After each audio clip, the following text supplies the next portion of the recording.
តោះថ្ងៃនេះយើងនឹងរៀនពីរបៀបបង្កើតគណនី Google វីដេអូខាងក្រោយនេះគឺជាជំហានលម្អិតដែលអ្នកអាចធ្វើតាមបានជាដំបូងយើងត្រូវចូលទៅ Google បន្ទាប់ហើយវាយពាក្យថា create Google account វាយតាមអក្សរដែលខ្ញុំបានបង្ហាញហ្នឹងទៅបន្ទាប់ហើយនៅពេលដែលយើងវាយហើយយើងចុចសញ្ញា search ដើម្បីឲ្យវារកទៅហើយយើងចុច create Google account នៅទី2ដែលខ្ញុំកំពុងបញ្ជាក់ហ្នឹងហើយយើងចង់ស្ទូយើងចូលទៅដល់ក្នុងយើងចុចបង្កើត for myself ហើយបន្ទាប់ហើយយើងចាប់ផ្ដើមដាក់ឈ្មោះដំបូងរបស់យើងហើយនឹងឈ្មោះចុងក្រោយដូចជានាមតកូលនិងនាមឈ្មោះយើងអញ្ចឹងណាអញ្ចឹងខ្ញុំធ្វើការដាក់សូផលហើយ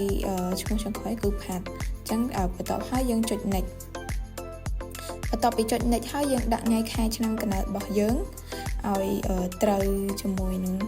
អត្តសញ្ញាណប័ណ្ណរបស់យើងទៅបន្ទាប់ហើយយើងជ្រើសរើស page តោះហើយយើងចុចបន្តទៀត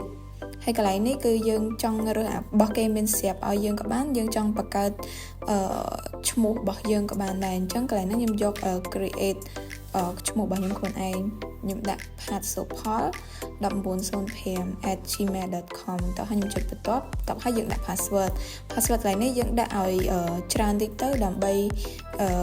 ងាយស្រួលក្នុងការកុំឲ្យ hacker គាត់ hack យក account របស់យើងបានអញ្ចឹងយើងដាក់រៀងវែងហើយវីដេអូមុនក៏ខ្ញុំបាននិយាយពីការបង្កើត password ដែលខ្លាំងដែរអញ្ចឹងបន្ទាប់ពីយើងបង្កើត password ហើយយើងចុច next បន្តទៅទៀតតបហើយអានេះវាឲ្យយើង add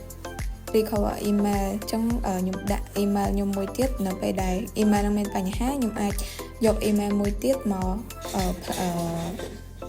ដើម្បីផ្លាស់ប្ដូរវាបានដើម្បីជួយវា email នោះបាន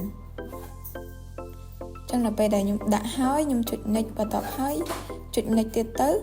វាឲ្យយើងអានហើយយើងគ្រាន់តែចុចពាក្យ I agree ទៅគឺរួចរាល់ជាការស្រេចអញ្ចឹងយើងបាន